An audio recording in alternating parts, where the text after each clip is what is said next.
So what is going on in Turkish policy in the last months?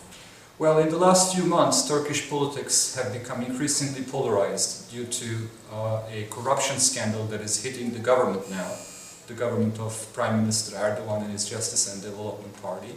And there is an increasing polarization between the government and a former ally of the government, the Fethullah Gulen movement, which is another Islamic movement whose leader is now in the United States.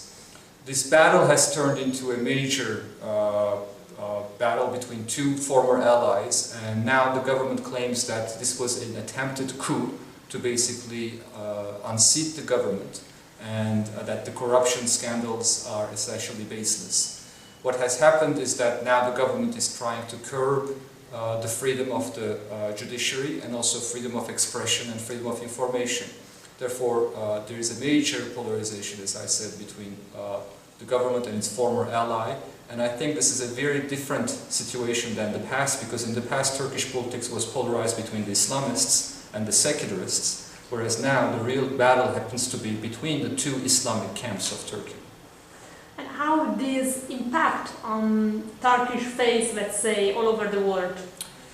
The impact of this on Turkish image in the world and in the Middle East is very negative, because Turkey was hailed in the last 10 years as a very successful model for Muslim countries in terms of democratization, economic development and regional influence. Whereas now the image of Turkey is a country where there are major corruption scandals, where there is an increasingly authoritarian government, and Turkey's regional influence because of the war in Syria has significantly diminished.